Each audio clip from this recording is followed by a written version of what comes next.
দুধারের ঘন বনের জমাট অন্ধকারের ভেতর থেকে হাওয়ার একটা অদ্ভুত শব্দ গাড়ির শব্দকে ছাপিয়ে বুঝি জেগে উঠছে। তীক্ষ্ণ একটা শীষ দিয়ে শব্দটাকে কেউ বুঝি আরও তীব্র করে তুলছে। গাড়িটাকে একবার থামিয়ে স্টার্ট বন্ধ করে কোথা থেকে সেই শব্দটা আসছে সেটা ভালো করে অনুভব করবার চেষ্টা করছিল সজল, কিন্তু শব্দের উৎসটা ধরতে পারেনি। সেই শব্দ এখন সারা শরীরে আশ্চর্য একটা স্রোত হয়ে ছড়িয়ে পড়ছে। না, এরকম অদ্ভুত আর অস্বস্তিকর শব্দ আগে কখনো শোনেনি সজল। গাড়ির হেডলাইটে যতটুকু দেখতে পাচ্ছে ততটুকু স্থির হয়ে আছে। হাওয়ার কোনো খেলা কোনোখানে নেই। কি জানি, হয়তো বনের ভেতর রাত্রিবেলা এরকমই অস্বস্তিকর শব্দই জেগে ওঠে। বলতে গেলে জীবনে এই প্রথমবার রাত্রিবেলায় এইভাবে এরকম গভীর একটা বনের ভেতর দিয়ে সজল গাড়ি চালাচ্ছিল। দুদিন আগে ডুয়ার্সের দমনপুরে এসেছিল সজল। ফরেস্ট ডিপার্টমেন্টে বড়সড় চাকরি করে পিস্তুত ভাই সুরঞ্জন। বছর দেড়েক হলো সুরঞ্জন দমনপুর ফরেস্ট অফিসে বদলি হয়ে এসেছে। বদলি হয়ে এসেই সজলকে বেড়াতে আসবার জন্য চিঠি লিখেছিল সুরঞ্জন। আসলে সজল ছোটবেলা থেকেই এই অ্যাডভেঞ্চারটা খুবই পছন্দ করে। দমনপুরে এলে হয়তো সেই অর্থে অ্যাডভেঞ্চার হবে না, কিন্তু ডুয়ার্সের অরণ্যের যে সবুজ সৌন্দর্য তা দেখা যাবে। অ্যাডভেঞ্চারের চাইতে সেটা এতটুকুও কম নয়, এ কথা লিখেছিল সুরঞ্জন। সময় পেলেই যাব, সুরঞ্জনের চিঠির উত্তরে লিখেছিল সজল। কিন্তু কিছুতেই যাবার মতো সময় করতে পারছিল না। এবার একসঙ্গে কয়েকদিনের ছুটি পেয়েই চলে এসেছিল দমনপুরে। আসবার একটা কারণও আছে। মাসখানেক আগে একটা গাড়ি কিনেছে সজল। গাড়ি নিয়ে লম্বা দৌড়ে বেরিয়ে পড়ার মতো মজা নেবার ইচ্ছেটাও খেলা করছিল সজলের মনের ভেতর। দুটো দিন সুরঞ্জনের সঙ্গে বনের ভেতর বেরিয়ে ডুয়ার্সের নিবিড় অরণ্যের সৌন্দর্য উপভোগ করেছে সজল। সুরঞ্জন যাই বলুক, বনের ভেতর সেই বেড়ানোর অ্যাডভেঞ্চারের চাইতে কম আনন্দ দেয়নি সজলকে। বনের ভেতর বেড়াতে বেড়াতেই জয়ন্তীর গল্প করছিল সুরঞ্জন। ছোট্ট একটা শহর এই জয়ন্তী। পাহাড়ের মজা আছে সেই ছোট্ট শহরে। একসময় জমজমাট ছিল জয়ন্তী। লাইমস্টোন কোম্পানির অফিস ছিল বলে প্রচুর লোকের যাওয়া আসা ছিল জয়ন্তীতে। প্রচুর গাড়িও চলাচল করত। এখন সেই অফিস আর নেই, নির্জন হয়ে গিয়েছে জয়ন্তী। আর সেই নির্জনতার জন্যই এখন জয়ন্তীকে আরো ভালো লাগবে সজলের। কিন্তু থাকবার জায়গা কি পাওয়া যাবে, প্রশ্ন করেছিল সজল। জয়ন্তীতে একটা ফরেস্ট ডাক বাংলো আছে। সত্যি যদি সজল যেতে চায়, সুরঞ্জন তাহলে ব্যবস্থা করে দিতে পারবে বলেছিল সুরঞ্জন। সজল যেতে চেয়েছিল আর সুরঞ্জনও ব্যবস্থা করে দিয়েছিল ডাক বাংলো। সকালের দিকে বেরিয়ে পড়বার কথা বলেছিল সুরঞ্জন, কিন্তু রাতের বন দেখবার জন্যই সজল সন্ধ্যের পর গাড়ি নিয়ে বেরিয়েছে। বেশ ভালোই লাগছিল প্রথমটা। গাড়ির হেডলাইট, বনের পথ আর ড্যাশবোর্ডের নীল আলোয় পুরো ব্যাপারটা কি অ্যাডভেঞ্চার মনে হচ্ছিল সজলের। কিন্তু এখন বনের ভেতর থেকে উঠে আসা হাওয়ার শব্দের সঙ্গে সেই শীষের শব্দ খানিকটা অস্বস্তি তৈরি করেছে বলে তাড়াতাড়ি জয়ন্তীতে পৌঁছাবার একটা তাড়া অনুভব করছে সজল। কটা বাজল? ঘড়ির কাঁটায় চোখ রাখল সজল। 7:10। 7:10? বনের ভেতর সন্ধ্যার পরই বুঝি গভীর রাত নেমে আসে, মনে মনে ভাবল সজল। গাড়িটা থামিয়ে সব আলো নিভিয়ে দিয়ে একটু সময় বনের অন্ধকারটুকু উপভোগ করতে ইচ্ছে হচ্ছিল সজলের, কিন্তু এখন সেই ইচ্ছেটাকে মনের ভেতরেই রেখে দিল। সামনের দিকে চোখ রেখে হেডলাইট থেকে ছড়িয়ে পড়া আলো দেখতে দেখতে আর সেই অস্বস্তিকর শব্দটা শুনতে শুনতে গাড়ি চালাতে থাকলো নিঃশব্দে। সুরঞ্জন যেভাবে জয়ন্তীর ফরেস্ট ডাক বাংলোর যাবার পথটা বলে দিয়েছিল, ঠিক সেইভাবে ফরেস্ট ডাক বাংলোয় পৌঁছতে খুব একটা অসুবিধে হলো না সজলের। ফরেস্ট ডাক বাংলোর নেপালি গার্ড সজলের গাড়িটা দেখেই একটা টর্চ হাতে কাছে এসে দাঁড়ালো। স্টার্ট বন্ধ করে গাড়ি থেকে নেমে এলো সজল। গার্ডের দিকে তাকিয়ে বলল, আমার আসবার খবরটা নিশ্চয়ই তোমার কাছে আছে। হ্যাঁ সাব, চলুন আপনার ঘরটা দেখিয়ে দিচ্ছি। সজল বলল, একটু দাঁড়াও। বলে গাড়ি থেকে ব্যাগটা বার করে গার্ডের হাতে ধরিয়ে দিয়ে গাড়িটাকে লক করল। তারপর ফিরে গার্ডের হাত থেকে ব্যাগটা নিয়ে বলল, নাও চলো। চারিদিকের গাছপালা আর অন্ধকারের মধ্যে বাংলোটাকে কেন যেন ভৌতিক একটা বাড়ি বলে মনে হচ্ছে। খুব কম পাওয়ারের যে আলোটা বারান্দায় জ্বলছে, সে আলোটা বুঝি যে কোনো মুহূর্তেই হারিয়ে যাবে অন্ধকারে। মনে হচ্ছে হারিয়ে যাবার জন্যই যেন আলোটা জ্বলছে। এখন কি আর কেউ বাংলোতে আছে? গার্ডের দিকে তাকিয়ে প্রশ্ন করল সজল। না সাব, আজ কেউ নেই, বলল গার্ড। গার্ডকে আর কোনো প্রশ্ন করল না সজল। ফিরে গার্ডের সঙ্গে পায়ে পায়ে বাংলোর বারান্দায় উঠে এলো। বারান্দার প্রথম ঘরটাই সজলের জন্য। গার্ড সেই ঘরটার দরজার তালাটা খুলতেই বুঝতে পারল সজল।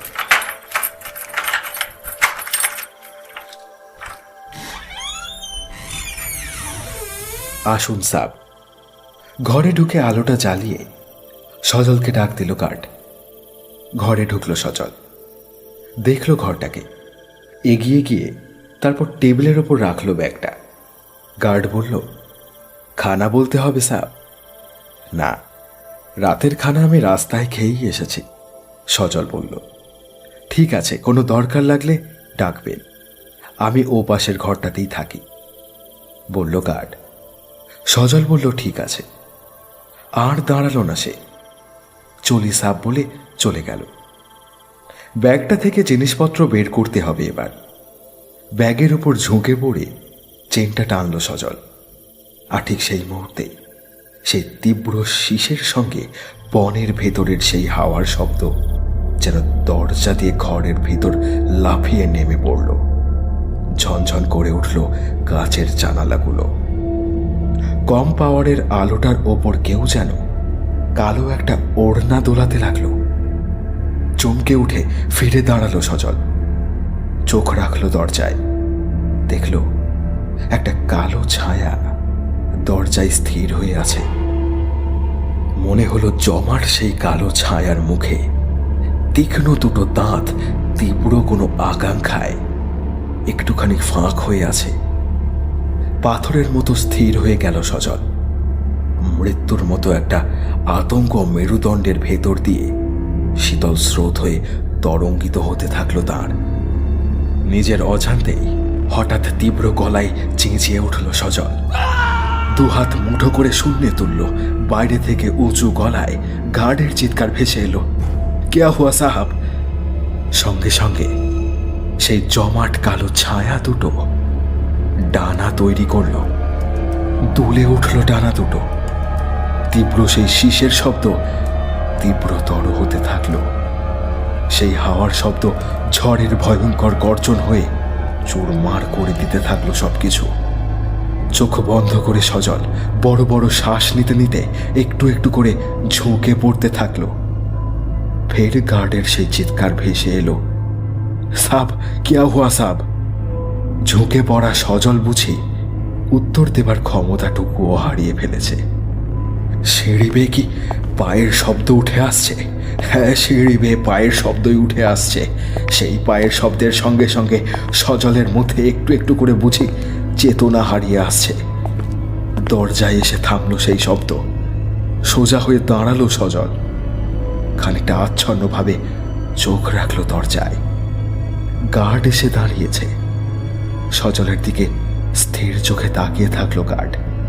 তারপর দরজা পেরিয়ে পায়ে পায়ে ভেতরে এসে দাঁড়ালো সজলের সামনে। খানিকটা উদ্বিগ্ন গলায় সে বলল, আপনার কি শরীর ঠিক নেই সাব? না না, শরীর আমার ঠিকই আছে, কোনো মতে বলল সজল। গার্ড বোধহয় বিশ্বাস করল না কথাটা। সজলের মনে হলো কিন্তু যা ঘটেছে খানিক আগে, সজল কিছুতেই তা বলতে পারবে না গার্ডকে। ভাববে কোনো কারণে ভয় পেয়েছে সজল। এই বাংলোয় সেরকম কোনো ভয়ের ব্যাপার থাকলে গার্ড নিশ্চয়ই এই নির্জন বাংলোয় একা থাকতে পারত না। শরীর যে ভালো আছে সেই কথাটা বোঝাবার জন্য সজল ফের কিছু একটা বলবার চেষ্টা করল, কিন্তু তার আগেই গার্ড বলল, সাব, আপনি কি কিছু দেখে ভয় পেয়েছেন? কেন, আমার আগে কি কেউ এখানে এসে কিছু দেখে ভয় পেয়েছে? খানিকটা চমকে উঠে প্রশ্নটা করল সজল। গার্ড হাসল, বলল, না সাব, এখানে এসে কেউ কখনো ভয় পাওয়ার মতো কিছু দেখেনি। আমি এখানে 15 বছর রয়েছি, মাঝে মাঝেই একা থাকতে হয় আমাকে। আমিও সাব কোনোদিনও কিছু দেখিনি। তাহলে দারুণ ভয়টা কি তাকেই অনুসরণ করে ফরেস্ট বাংলো পর্যন্ত এসেছে? খানিক আগে দরজায় ভয়ঙ্কর যে কালো ছায়াটা দুলতে দেখেছে সজল, দেখেছে তার তীক্ষ্ণ সাদা দুটো দাঁত, সেই কালো ছায়াটাই কি সেই ভয়? তীব্র একটা ভয়ের তরঙ্গ সজলকে নিয়ে বুঝে আছড়ে পড়ল। কোনো রকমে দুপা এগিয়ে এসে খাটের ওপর বসল সজল। খাটের পাশে রাখা ছিল জলের বোতল ভরা ব্যাগটা। হাত বাড়িয়ে সেটা তুলে নিয়ে জলের বোতলটা বের করল সজল। ঢক ঢক করে জল খেলো অনেকটা। স্থির চোখে সজলের জল খাওয়াটা দেখল গার্ড। তারপর হঠাৎ সজলের দিকে ঝুঁকে পড়ে বলল, একটা কথা বলবো সাব? সজল জলের বোতলটা ব্যাগে ভরে রাখতে রাখতেই বলল, হ্যাঁ বলো। আমি যতক্ষণ আছি ততক্ষণ আপনার ভয় পাওয়ার কিছু নেই। সজল যে ভয় পেয়েছে গার্ড সেটা ঠিক ধরতে পেরেছে, স্পষ্টই বুঝতে পারল সজল। এবারে হঠাৎই গার্ড টান টান হয়ে দাঁড়ালো, হাত বাড়ালো সজলের দিকে, বলল, জলের বোতলটা আমায় দিন সাব, জল ভরে এনে দিচ্ছি। সত্যি বোতলটাতে জল ভরে আনার দরকার রয়েছে। যতটা জল আছে বোতলে সারাটা রাত তাতে চলবে না। ব্যাগ থেকে জলের বোতলটা বের করে গার্ডের হাতে ধরিয়ে দিল সজল। বোতলটা হাতে নিয়ে তীক্ষ্ণ চোখে সজলকে আর একবার দেখে নিয়ে ঘর থেকে বেরিয়ে গেল গার্ড। ভয়ে ভয়ে দরজার দিকে চোখ রাখল সজল। ভেতরে ভেতরে অসহায় একটা অস্থিরতা বুঝি বিপন্ন করে চলেছে সজলকে। এরকম একটা ভয় যে তাকে তাড়া করে ফিরবে সজল তা কখনোই ভাবতে পারেনি বা ভাবতে পারছে না। সজল যদি এখান থেকে বেরিয়ে পড়ে এখন, কিন্তু বেরিয়ে পড়ার মতো সাহস এই মুহূর্তে বুকের মধ্যে খুঁজে পাচ্ছে না সজল। অচেনা বন পাহাড়ের পথ, অন্ধকারে ডুবে আছে চারিদিক। হঠাৎ যদি জমাট কালো ছায়াটা গাড়ির উইন্ডস্ক্রিনের উপর ঝাঁপিয়ে পড়ে, যদি এলোমেলো করে দেয় ফেরার পথটা। সত্যি সজল ভয়ের এক অন্ধকার শূন্যতার মধ্যে একটু একটু করে তলিয়ে যাচ্ছে। জলের বোতল নিয়ে তাড়াতাড়ি ফিরে এলো গার্ড। বোতলটা বেড সাইডে টেবিলের ওপর রেখে সজলের দিকে তাকিয়ে গার্ড বলল, একটা কথা বলবো সাব? কি জানি কি বলবে গার্ড, মনে মনে ভাবল সজল। বলল, হ্যাঁ বলো। বাংলোর ভেতরে কিছু একটা হয়েছে সাব, সেই জন্যই আপনি ভয় পেয়েছেন, কিন্তু সেটা আমাকে বলছেন না। কথাটা বলতে গিয়ে গার্ডের মুখের রেখায় বুঝি কয়েকটা ভয়ের রেখা জেগে উঠতে দেখল সজল। চমকে উঠল সজল, বলল, কি করে বুঝলে কিছু একটা হয়েছে বাংলোর ভেতর? সেটা ঠিক আপনাকে আমি বোঝাতে পারবো না, বলে একটু থামল গার্ড। চাপা একটা উত্তেজনায় বড় করে একটা শ্বাস নিয়ে ফের বলল, কিছু ভাববেন না সাব, বন্দুক নিয়ে সারা রাত আমি পাহারা দেব। কথাটা শেষ করে আর দাঁড়ালো না গার্ড। আচ্ছা চলি সাব, গুড নাইট বলে প্রায় ছুটেই বেরিয়ে গেল ঘর থেকে। আর এক মুহূর্ত দেরি করল না সজল, খাট থেকে উঠে গিয়ে দরজাটা বন্ধ করে দিল। কিছু সময় দাঁড়িয়ে রইল সেখানে। তারপর পায়ে পায়ে এসে খাটের ওপর বসে হাত ঘড়িটা চোখের সামনে তুলে ধরল। মাত্র 8:30। কিন্তু 8:30তেই যেন মধ্যরাত্রের নৈশব্দ জমাট হয়ে হিমশীতল একটা নির্জনতা তৈরি করেছে। সেই নির্জনতা আচ্ছন্ন করে দিচ্ছে সজলের সমস্ত অস্তিত্বকে। বেড সাইড টেবিলটা থেকে জলের বোতলটা নিয়ে ফের খানিকটা জল খেতে থাকলো সজল। গার্ড তার ভয় পাবার কারণটা স্পষ্ট করে সজলকে বোঝাতে পারেনি। তাহলে কি সজল যা দেখেছে গার্ডও তাই দেখেছে, সেই জন্যই ঠিক বোঝাতে পারেনি। সজলের সারা শরীরে বিদ্যুতের মতো একটা ভয় খেলা করে গেল। মস্ত বড় কাচের জানালার দিকে চোখ ফেরালো সজল। অন্ধকারে ডুবে আছে গাছপালাগুলো। বুঝি অশরীরীরা একটা ভয়ঙ্কর ভয়ের অস্তিত্ব হয়ে দাঁড়িয়ে আছে। চোখ বুঝল সজল। তারপর জুতো শুদ্ধ পায়ে চিত হয়ে শুয়ে অন্য কিছু ভাবতে চেষ্টা করল। কাল দিনের আলো ফুটবার সঙ্গে সঙ্গেই এখান থেকে বেরিয়ে পড়বে সজল, আর এক মুহূর্ত এখানে থাকবে না সে। এখন রাতটা শুধু ভালোই ভালোই কেটে গেলে হয়। অবশ্য একটা ব্যাপারে নিশ্চিন্ত, রাতটা জেগেই পাহারা দেবে গার্ড। তেমন কিছু ঘটে যাবার আগেই সাহায্য পাওয়া যাবে তার। এসব ভাবতে ভাবতে কখন যে ঘুমিয়ে পড়ল সজল, তা সে নিজেও টের পেল না। হঠাৎ প্রবল একটা কিসের শব্দে লাফিয়ে উঠে বসল সজল। নিজের অজান্তেই দুহাত মুঠো করে নিজেকেই বুঝি আঁকড়ে ধরতে চেষ্টা করল। স্পষ্টই বুঝতে পারল বাংলোটার চারিদিকে কিছু একটা উড়ে বেড়াচ্ছে। ডানার শব্দে ছড়িয়ে পড়ছে ঝোড়ো হাওয়ার শব্দ। দারুণ একটা আতঙ্কে কাচের জানালার দিকে চোখ রেখে সেই শব্দটাকে বোঝার চেষ্টা করল সজল। আর ঠিক সেই মুহূর্তেই কালো একটা জমাট ছায়া বিশাল ডানা মেলে আছড়ে পড়ল জানালার কাচের ওপর। ঝনঝন করে ভেঙে পড়ল জানালার কিছু কাচ। সেই ভাঙা কাচের ভেতর দিয়ে তীক্ষ্ণ সাদা দাঁত দুটো বেরিয়ে এলো। কি তীব্র, কি দারুণ ভয়ঙ্কর সেই দুটো দাঁত! সজলের সমস্ত শরীর শব্দহীন, বোধহীন। গভীর এক শূন্যতার ভেতর ডুবে যেতে থাকলো একটু একটু করে। সেই ভয়ঙ্কর দাঁত দুটো ক্রমশ বুঝি এগিয়ে আসছে সজলের দিকে। দারুণ তৃষ্ণায় যেন অধীর হয়ে উঠেছে দাঁত দুটো। চিৎকার করে গার্ডকে সজল ডাকতে চাইল, কিন্তু গলা দিয়ে কোনো শব্দ বেরোলো না। লাফ দিয়ে নামতে চাইল খাট থেকে, কিন্তু নামতে পারল না কিছুতেই। হঠাৎ একটা গুলির শব্দ রাতের অন্তহীন নৈশব্দকে খান খান করে ভেঙে দিল। নিজের অজান্তেই লাফিয়ে উঠল সজল। জানালার দিকে তাকিয়ে দেখল কাচের ওপরের সেই জমাট অন্ধকারটা তার ডানা দুটো ঝাপটে শূন্যে উঠল মুহূর্তের জন্য। তীব্র সেই শীষের শব্দ তীব্রতর হল। ফের ঝোড়ো হাওয়ার শব্দ ভয়ঙ্করভাবে বাংলোর ওপর ঝাঁপিয়ে পড়ল। না, আর সহ্য করতে পারছে না সজল। নিজের অজান্তেই দু চোখ বুঝল। নিশ্চয় সেই কালো অন্ধকারকে ওপর থেকে নেমে আসতে দেখেছে গার্ড। দেখেছে জানালার ওপর ঝাঁপিয়ে পড়তে। গুলিও ছুঁড়েছে জানালার ওপর ঝাঁপিয়ে পড়বার পরই। সেই গুলির শব্দ শুনেছে সজল। কি জানি কি হবে শেষ পর্যন্ত। অদ্ভুত একটা শব্দ বেরিয়ে এলো সজলের বুকের ভেতর থেকে। কত রাত এখন? চোখ খুলল সজল। অসম্ভব ভয়ে ভয়ে জানালার দিকে চোখ ফেরালো। না, জানালায় সেই জমাট অন্ধকারটা আর নেই। ভাঙা কাচের ভেতর দিয়ে বাইরের অন্ধকারটুকুই শুধু দেখা যাচ্ছে।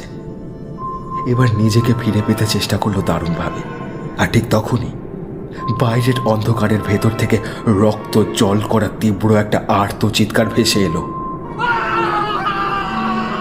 মনে হলো কেউ যেন ভয়ঙ্কর মৃত্যুর মুঠোর ভেতর থেকে নিজেকে ছাড়িয়ে নেবার জন্য প্রাণপণ চেষ্টা করছে। জীবনে এরকম চিৎকার কখনো শোনেনি সজল। ঝুঁকে পড়ে দু হাতে কান দুটো চেপে ধরল, কিন্তু সেই ভয়ঙ্কর চিৎকার থেকে মুক্তি পেল না সে। দারুণ রকমের একটা দুঃস্বপ্নের ভেতর ক্রমশ ডুবে যেতে থাকলো। তবু কোনো রকমে খানিকটা স্থির রাখতে চেষ্টা করলো নিজেকে। অমনিভাবে হঠাৎ মৃত্যু যন্ত্রণায় চিৎকার করছে কে? আচ্ছা, গার্ডের কি কিছু হয়েছে নাকি? না, গার্ড ছাড়া এখানে এই মুহূর্তে আর কারোর থাকবার কথা নয়। এরকম চিৎকার সে ছাড়া আর কে করবে? আর কিছু ভেবে উঠবার আগেই হঠাৎ থেমে গেল সেই চিৎকার। সেই শব্দের শীষ যেন জান্তব উল্লাসে অদ্ভুত এক ছন্দে দোল খেতে থাকলো। এবার কিছুক্ষণ দোল খেতে খেতে থেমে গেল সেই শীষের শব্দ। তারপর এক অত্যন্ত নৈঃশব্দ খেলা করতে থাকলো চতুর্দিকে। সজলের মনে হলো সে এবার ঠিক মরে যাবে। দারুণ একটা কান্নায় গলার ভেতরটা ব্যথা করতে থাকলো সজলের। চোখ তুলে ছাদের দিকে তাকালো একবার সজল। কি যেন খুঁজতে চেষ্টা করলো সেখানে। জানালায় ঝুলতে থাকা কাচের একটা টুকরো হঠাৎ মেঝের ওপর শব্দ করে পড়ল। অত্যন্ত নৈঃশব্দের মধ্যে যেন ঘরের ভেতরের চার দেওয়াল, ছাদ আর মেঝের ওপর প্রতিধ্বনি হলো সেই শব্দ। সঙ্গে সঙ্গে কি যেন একটা ঘটে গেল সজলের ভেতর। টান টান হয়ে বসল সজল। হাত বাড়িয়ে তুলে নিল জলের বোতলটা। ঢকঢক করে বেশ খানিকটা জল খেল। বাকি জলটুকু ঢেলে দিল মাথায়। একটু একটু করে কি নিজেকে ফিরে পাচ্ছে সজল? হ্যাঁ, একটু একটু করে সত্যিই সজল নিজেকে ফিরে পাচ্ছে। নিজের অজান্তেই সজল চোখের সামনে হাতটা তুলে চোখ রাখল ঘড়ির ওপর। 2:20। সজল এবার একটু সরে এসে খাট থেকে নেমে দাঁড়ালো। অনেকদিন অসুখে ভুগে উঠলে যেমন মনে হয় তেমনই মনে হচ্ছে এখন। গার্ডের খবরটা একবার নেওয়া উচিত। হঠাৎই কথাটা মনে হলো সজলের। দরজার দিকে তাকালো একবার, বড় করে শ্বাস নিল একটা। তারপর পায়ে পায়ে এসে দাঁড়ালো দরজার সামনে। উত্তেজনায় তোলপাড় হচ্ছে বুকের ভেতরটা। তবু নিজেকে নিজেই অতিক্রম করলো সজল। হাত বাড়িয়ে দরজাটা খুলল। সঙ্গে সঙ্গে এক রাশ এলোমেলো ঝোড়ো হাওয়া বুঝি ঝাঁপিয়ে পড়ল সজলের শরীরে। শিউরে উঠল সজল। স্থিরভাবে দরজায় দাঁড়িয়ে চোখ বাড়ালো বাইরে। নির্জনতা যেন ভয়ঙ্করভাবে তরঙ্গিত হচ্ছে চারিদিকে। এভাবে যে ভয়ঙ্কর হয়ে উঠতে পারে নির্জনতা, সজল বুঝি তা ভাবতেও পারছে না। বারান্দায় মৃদু আলোটুকু রাতের হালকা কুয়াশায় একেবারে ডুবে রয়েছে। বারান্দা ছাড়িয়ে বাংলোর প্রাঙ্গণে নামতে পারছে না আলোটুকু। দরজাতে লাফিয়ে পড়া ঘরের আলোটুকু বারান্দায় এসে থমকে গিয়েছে। কিন্তু গার্ড কোথায়? গুলি ছুঁড়ে কখনোই সে মিলিয়ে যেতে পারে না। দরজা খুলে সজলকে বেরিয়ে আসতে দেখে নিশ্চয়ই তার কাছে এসে জিজ্ঞেস করা উচিত ছিল যে কেন সজল দরজা খুলছে। গার্ডকে কি চেঁচিয়ে একবার ডাকবে সজল? ডাকাই তো উচিত। মনে মনে কথাটা ভেবে সজল 2 পা এগিয়ে এলো। তারপর ভাঙা গলায় চেঁচিয়ে ডাকলো গার্ডকে। সঙ্গে সঙ্গে বাংলোর প্রাঙ্গণ থেকে তীব্র সেই শীষের শব্দ চারিদিকের ভয়ঙ্কর নির্জনতাকে যেন উতাল সমুদ্রের মতো অস্থির গর্জনে ভরে দিল। কোনো রকমে 2 পা এগিয়ে এলো সজল। বারান্দার রেলিং ধরে সামলে নিল নিজেকে। তারপর 2 চোখ বুঁজে বড় বড় করে শ্বাস নিল বার কয়েক মুহূর্ত সেভাবে দাঁড়িয়ে থেকে আস্তে আস্তে চোখ খুলল সজল। রেলিংয়ের ওপর আরো খানিকটা ঝুঁকে পড়ে অন্ধকারের ভেতরেই চোখ বাড়ালো কিছু বুঝবার জন্য। সঙ্গে সঙ্গে বুঝি নিঃশ্বাস বন্ধ হয়ে এলো সজলের। সেই জমাট অন্ধকারটা প্রাঙ্গণের ওপর কি যেন একটা জিনিসকে তার 2টো ডানায় চেপে ধরে আছে। ধীরে ধীরে দুলছে ডানা 2টো। অলৌকিক একটা ছন্দে যেন দোলাচ্ছে প্রাঙ্গণের পুরো অন্ধকারটাকেই। ফের তেমনি ভাঙা গলায় গার্ডকে ডাকলো সজল। না, কোনো উত্তর এলো না। খানিকটা সময় কিভাবে যে গড়িয়ে গেল জানা নেই। হঠাৎ সজল দেখল সেই ডানা 2টো আরো জোরে জোরে দুলতে দুলতে ভেসে উঠল আস্তে আস্তে। চতুর্দিকের সমস্ত অন্ধকার যেন ভর করেছে সেই ডানায়। বাতাস যেন সেই ডানার সঙ্গী হলো। গাছপালার ভেতর অসংখ্য পাখি ডেকে উঠল একসঙ্গে। ডানা 2টো উড়তে উড়তে 2 বার প্রদক্ষিণ করল বাংলোটাকে। তারপর হঠাৎই তীব্র বেগে উত্তরের পাহাড়ি অরণ্যের কুয়াশায় হারিয়ে গেল। সঙ্গে সঙ্গে চতুর্দিক পাল্টে গেল আশ্চর্যভাবে।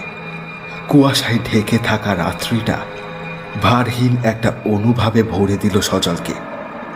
এবার বাংলোর প্রাঙ্গণের দিকে চোখ রাখল সজল। প্রাঙ্গণের অন্ধকারে চিত হয়ে কে যেন শুয়ে রয়েছে। তীব্র একটা ভয়ে সজল ঝুঁকে পড়ল সেদিকে। মাথার টুপিটা দেখে মুহূর্ত চিনে ফেলল গার্ডকে। তাহলে গার্ডকেই ঢেকে রেখেছিল সে টানা দুটো? না, আর এক মুহূর্তও দেরি করল না সজল।